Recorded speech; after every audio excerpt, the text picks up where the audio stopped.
Então, muito boa tarde. Já vou começar por dizer ao Francisco que começou logo pela questão penalizadora. Portanto, eu não venho aqui, digamos assim, trazer um assunto e começar logo com as questões das coins e dessas coisas. Portanto, o intuito desta apresentação, todos vocês, a maioria já teve acesso a ela. O objetivo dela é simplificar e poder fazer algumas questões que eu sei que há muitas dúvidas relativamente a este regulamento e, portanto, não quero que possam ter tempo para fazer essas questões. Por mais questões que lhe possam parecer, acho que é importante vocês fazerem. Dizer-vos, primeiro que tudo, que na próxima semana, princípio segunda ou terça-feira, vamos colocar no site um conjunto de cerca de 100 questões a responder relativamente a este regulamento. Portanto, acho que é muito importante. E não se preocupem, eu queria deixar desde já isso, não se preocupem com a questão do drama que é, a partir, digamos, do dia 26, terem que cumprir isto. Portanto, nós vamos dar um tempo às entidades para se adaptarem. Eu sei que estou a falar para uma entidade, para a ASMIC, que agrega muitas entidades que têm uma natureza e uma pequena dimensão, portanto, estamos conscientes disso. E a preocupação que nós temos no IMPIC é de poder ajudar essas entidades, porque as maiores, essas têm recursos, as pequenas não têm. Portanto, é para essas que nós estamos a dedicar o nosso foco, é para essas que me preocupam e que nós vamos tentar ajudar, eu depois já digo como. Bem, relativamente aqui à entrada em vigor, portanto, ela entrou em vigor no dia 26, não quer dizer que nesta semana ou na próxima semana apareça lá uma equipa de inspectores nas vossas entidades. Nós não vamos fazer isso. Posso dizer que até ao final do ano pretendemos fazer 2 auditorias relativamente a esta matéria da análise de risco, mas é numa postura pedagógica. Portanto, nós também precisamos de aprender, embora já tenhamos um conhecimento de algumas questões, precisamos de aprender no terreno, precisamos de implementar uma metodologia e vamos fazê-la durante este ano e o próximo ano. Portanto, não vai haver essa questão da penalização. É importante que não haja e é importante que vocês tenham tempo para aplicar. Relativamente às alterações, portanto, são as que já conhecem, portanto, têm a ver com o âmbito subjetivo das entidades obrigadas, com os deveres gerais, com os deveres específicos, alguns novos, e com a implementação do novo regulamento. Esta apresentação já está no nosso site, portanto, poderão consultá-la. Relativamente às novas áreas, portanto, o arrendamento é uma nova área de bens imóveis. Ela não está aqui por causa do branqueamento, está aqui mais por causa do financiamento do terrorismo e, portanto, foi essa a vertente que nós quisemos introduzir por imposição da diretiva e por transposição da Lei 83 de 2017. Depois, há aqui uma nova, não é bem uma nova, mas nós quisemos clarificar. Já no regime da Lei 25 de 2008, as entidades bancárias estavam obrigadas a comunicar-nos as transações. É certo que muitas delas diziam, bem, isso é só para o setor não financeiro e não tinham comunicado. O que é certo é que essas entidades são as que fazem as transações de maior valor. Quer as sociedades gestoras de fundos, quer instituições de crédito, são elas que têm o grosso, digamos assim, dos valores do imobiliário. Portanto, elas estão obrigadas. Já no âmbito da Lei 25, no artigo 34, elas estavam abrangidas, mas algumas faziam, outras não. Para não haver dúvidas, nós colocámos-las aqui. Sabemos que há muitas que têm protocolos convosco e, portanto, quando vendem os imóveis através de uma mediadora, além da mediadora, elas também são obrigadas a comunicar. Portanto, é importante que tenham essa informação e elas também estão a começar a comunicar. Há muitas que não comunicavam, que estão a passar a comunicar. As novas CIGI também, portanto, ainda não há nenhuma, penso eu, registada, mas também vão passar. Depois, aqui muito rapidamente, o dever de identificação foi aquele que teve um maior aprofundamento. Embora ele já existisse na Lei 25, agora este foco no dever de identificação, porquê? Porque tradicionalmente o que as empresas faziam, seja de mediação, seja de compra e venda ou de promoção, recolhiam apenas os dados dos clientes, do imóvel e, pura e simplesmente, muito pouca gente fazia muito mais do que isto. Agora esta lei vem dar um enfoque na identificação, vem no aprofundamento de quem é o cliente, de para que é que quer a transação e qual o objetivo que pretende, digamos, para aquele investimento. Se é para a habitação permanente, se é para vir passar férias, se é para investimento, comprou, o preço é baixo, está a comprar para depois vender, ou se há outro destino, digamos assim, para essa habitação. O foco da lei vai todo para o dever de identificação e diligência. Depois, também temos aqui outro aspecto que é importante. Temos colocado, e não sei se provavelmente alguns de vocês já tiveram nas sessões de esclarecimento, qual é o prazo limite para fazer este dever de identificação. O prazo limite para fazer este dever de identificação é antes da concretização do negócio. Quando é que é essa a concretização do negócio? Se houver contrato de promessa, é nesse momento. Se houver escritura, é antes da escritura. Portanto, até essa fase, vocês têm que concluir o dever de identificação e diligência, sob pena de não estarem a cumprir nos moldes que a lei, digamos, definiu. Depois, um dos aspectos que nós vamos seguir, isso vamos ajudar, portanto, espero em julho colocar no site, é a formalização de um questionário do dever de identificação e diligência, designadamente para as entidades que não têm essa capacidade. Muitas já têm um questionário, como é óbvio, mas não têm um questionário adaptado a esta legislação. Portanto, nós vamos apresentar um questionário, provavelmente até ao final de julho, no sentido de vos dar uma ferramenta, é uma mera proposta, não é? Não quer dizer que vocês não tenham outras ou não. Agora, o que acontece é que cada empresa tem que ver qual é o seu perfil de cliente e, em função disso, é que tem que adaptar o questionário. Uma empresa que está direcionada para o mercado nacional provavelmente não terá que ter no seu questionário aspectos que têm a ver com cidadãos estrangeiros, com cidadãos de origens de fora, por exemplo, da União Europeia. Portanto, tem que se conhecer o perfil do cliente para se poder adaptar o questionário. Relativamente à questão do risco, é uma questão que preocupa as entidades. Percebo que estamos no meio onde a maioria das entidades que aqui estão são nano-empresas, têm 1, 2, 3, 4 pessoas. E, portanto, para ter um modelo de risco, nós entendemos que deve ter este tipo de componentes. Ele é um modelo de risco que acaba por traduzir-se, digamos, em muitas das coisas que já fazem. A primeira não, a primeira tem a ver com o responsável do cumprimento normativo, que eu já vou falar a seguir. A segunda tem a ver com os procedimentos internos. Isso a maioria das entidades já tem. Agora, precisam de aprofundar, precisam de evidenciar como é que fazem esses procedimentos diariamente. A questão do programa de formação é muito importante.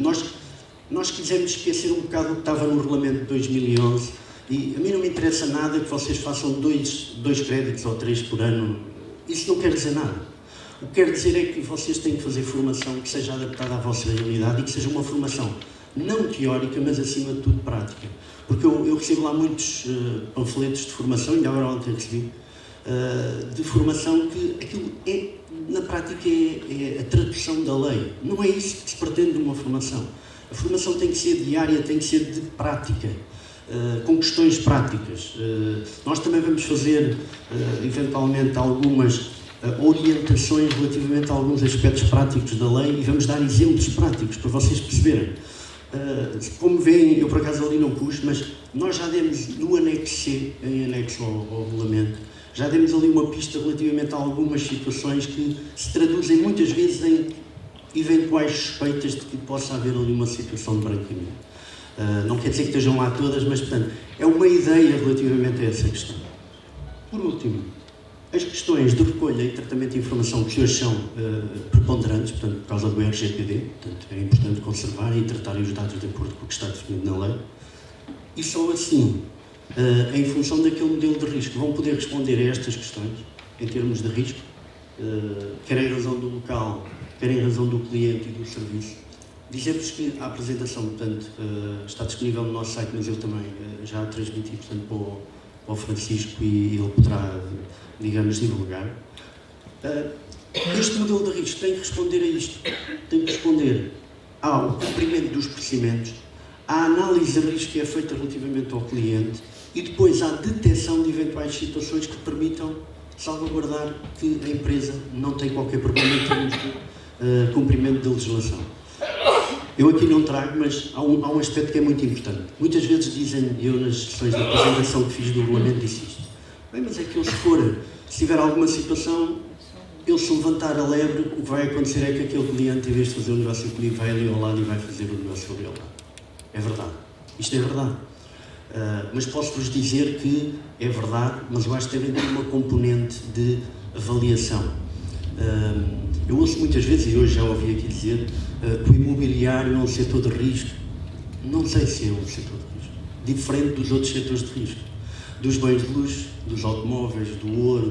Portanto, o imobiliário terá, eventualmente, situações de risco, como tem noutras atividades. Portanto, eu posso-vos dizer que das situações que nós detectamos, e detectamos muitas situações de alertas, de eventuais situações, mas até hoje, eu conheci a situação no INPIC já há alguns anos, não tenho nenhuma situação que tivesse sido confirmado branqueamento no setor imobiliário.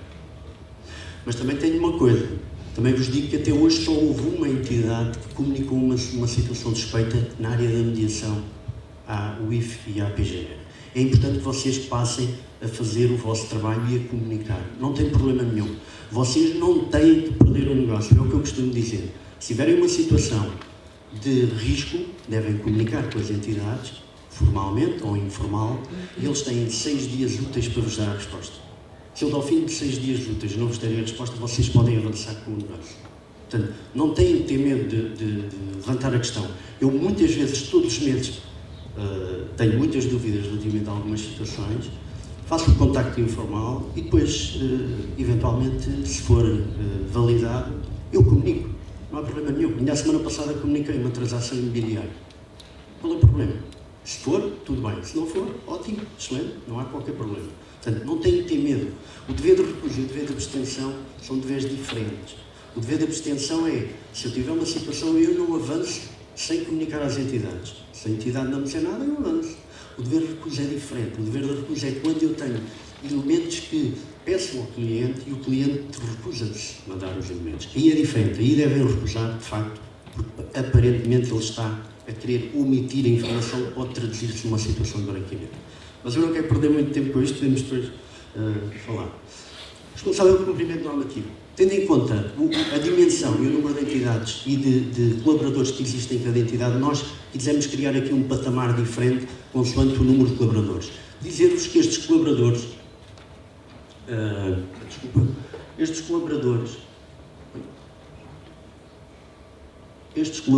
o número de 5, tenho feito muitas questões relativamente a isto, é assim, estes são os colaboradores que trabalham na área da mediação e no branqueamento.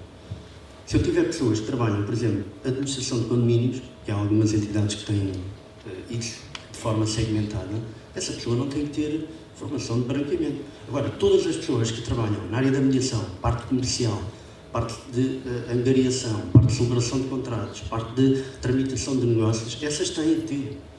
O advogado, o contabilista e a mulher da limpeza não têm que ter formação de branqueamento no âmbito da atividade. Isso é uma prestação de serviços que vocês têm que não abrange isso.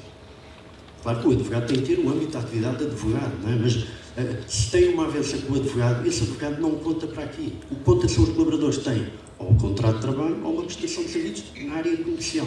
Portanto, queria deixar isso muito claro. Comunicação de irregularidades, também vamos mais ou menos dar informação, portanto, relativamente a isto. Nós quisemos simplificar para as entidades que eram pequenas. Não quisemos, como por exemplo no setor financeiro existe o mesmo para qualquer entidade. Nós temos noção de que as entidades pequenas neste momento não têm a capacidade de fazer algumas coisas e, portanto, simplificar. Dever de formação. Dever de formação é a mesma coisa. Portanto, a mim não me interessa que vocês vão lá ganhar 3 créditos para se manterem na atividade. Há bocado discutíamos um bocadinho isto. O que me interessa a mim é que a formação seja bem dada e com casos práticos. Portanto, isso é que é importante. Novos deveres específicos. Novos. O arrendamento, não é? Comunicação de início de atividade de arrendamento. As entidades com arrendamento de imóveis, para já também dizer-vos que o arrendamento de imóveis nós emitimos agora no dia 24 uma circular a dizer que só se aplicam aos contratos de arrendamento celebrados a partir do dia 1 de julho para a frente, para simplificar, porque senão teríamos que ir reportar todos os contratos desde a Lei 83 de 2017. Quisemos simplificar, é só a partir da data de 1 de julho de 2019. Portanto, os que estão para trás, esqueçam, não vale a pena estarmos a comunicar. O responsável do cumprimento normativo. Isto é só para aquelas entidades que são obrigadas. Portanto, as que não são obrigadas não têm que nos comunicar absolutamente nada. Depois, Depois, a comunicação dos contratos de arrendamento, também já falei, portanto, isto a partir de segunda-feira eventualmente estará disponível, portanto, é normal que no primeiro dia ou segundo haja ali algum problema, mas à partida estará a funcionar. E a comunicação de elementos de transação já existia, portanto não há qualquer questão. Prazo de cumprimento. O prazo é o mesmo, embora nós tenhamos uma proposta na Assembleia da República para ele passar a ser trimestral. Porquê é que fizemos trimestral? Não faz sentido ser semestral. Até pela matéria que estamos a tratar. Se houver uma situação de branqueamento, eu tenho até agosto para comunicar. Quando eu comunicar, onde é que já vai a situação? Portanto, trimestralmente acho que é um prazo adequado. Também dizer-vos outra coisa, e isso desde já digo, nós estamos a tentar que vocês deixem de comunicar as transações. O IPIC vem defendendo, já o ano passado eu aqui disse isto no projeto de regulamento, que vocês deixem de comunicar, que a AT nos dê informação, porque a AT tem lá todos os elementos. E que vos mostremos a vocês como se faz, por exemplo, com o IRS, se aqueles imóveis que aparecem lá foram vocês que mediaram ou não. Claro que a AT está a ter uma resistência enorme em nos dar essa informação, mas nós não vamos desistir. Ela está na lei, na alteração à Lei 83, neste momento já foi entregue ao Sr. Ministro das Finanças e, portanto, ela está lá. Eu desejava que essa matéria fosse incluída na lei, que vai ser aprovada no início do ano, e que no final de 2020 vocês já não tivessem que comunicar as transações, que só visualizassem e validassem. Vamos ver, o IPIC quer reduzir o ónus administrativo e burocrático, mas depende da decisão política. O que é que eu quero deixar, e termino já, para poder-vos ajudar. Portanto, o IPIC é isto que vai fazer, vai publicar as facts, vai ajudar-vos no questionário, vamos ter mais ações de formação no segundo semestre, vamos estar com a ASMIP e com as outras associações, no caso de nos pedirem para fazer mais formações, digamos, mais tempo, porque estar aqui a falar em 20 minutos não dá, é só mais para dar um cheirinho. E queremos estar do lado das associações, porque achamos que as associações são fundamentais. Aquela associação que tiver um caráter proativo como tem o Francisco, e tem tido, nisso é dizê-lo, não tenho qualquer problema, acho que sim. E é a partir das associações que o bichinho e a forma, digamos, de trabalhar vai mudar relativamente às entidades. Deixar-vos só dizer, isto é um link que está, digamos, na outra apresentação. Tem ali um e-mail que é o Informa Lei 83. Eu sei que há muita gente que me diz mas eu mando para lá e não me respondem. Não é verdade. Não é verdade em seguinte aspecto. Se for uma questão técnica, de suporte de software, o que acontece é nós remetemos, digamos, para a área dos sistemas de informação e eles, de facto, demoram algum tempo. Se for uma questão jurídica ou de questão relativa ao formulário, posso dizer que eu próprio e outra equipa estamos a responder a todos os pedidos. É normal que não seja no próximo dia, mas tentamos fazer o mais breve possível. Deixar-vos só dizer aqui uma coisa. Tenho o meu e-mail, como é óbvio, se precisarem de alguma coisa. Relativamente àquela questão há bocado do exercício legal. Eu volto a dizer o que disse aqui o ano passado, que é assim. Nós fizemos uma proposta a todas as plataformas eletrónicas de construção e do imobiliário para acederem diretamente aos nossos dados. O que é que eu quero dizer com isto? O que eu quero dizer com isto é que quando uma entidade se registra no imóvel virtual, na Casa SAP, na Idealista, no BPI Imobiliário ou em qualquer plataforma do imobiliário, o IPIC está disponível e já fez um protocolo até com uma entidade dessas para poder acederem aos nossos dados em tempo real. Quando eu digo lá que eu sou o Pedro Coimbra e meto um imóvel numa plataforma dessa natureza, imediatamente há um sistema que permite vir à nossa base de dados perceber se o Pedro Coimbra tem licença ou não tem, seja o titular da licença, seja um prestador de serviços em angariação ou contrato de trabalho. O IPIC fornece a todas as entidades, e é uma coisa que eu já disse ao Francisco, quando tiverem o portal, aquele portal da ASMIP, eu estou disponível a dar acesso, através de um protocolo, a todos os dados de todas as entidades que têm licença atribuída no IPIC. Porque é assim que a gente vai acabar com o exercício legal nas plataformas. Eu todos os dias vejo situações tal como vocês veem. Agora, é impossível nós, com as pessoas que temos e com as ferramentas que temos, trabalhar relativamente a isso, porque senão eu passo o dia da gente infiltrado a dizer ao meu amigo, olha, tenho que lhe pedir a licença. Não pode ser. A forma de fazer isto é, nós quisemos que fosse uma autorregulação com as plataformas. As plataformas não estão disponíveis a fazer isto. Não sei porquê. Então vamos fazer de outra maneira. Vamos alterar a lei da mediação e a lei da construção. Neste caso, a lei da mediação. Vai aparecer lá um normativo a exigir que estas entidades deem acesso ao INPI a todas as entidades que lá estão e que validem quem é que está com a licença atribuída. Porque eu também sei muito bem alterar, digamos, o meu nome e até criar perfis falsos para poder ter uma licença e poder publicar.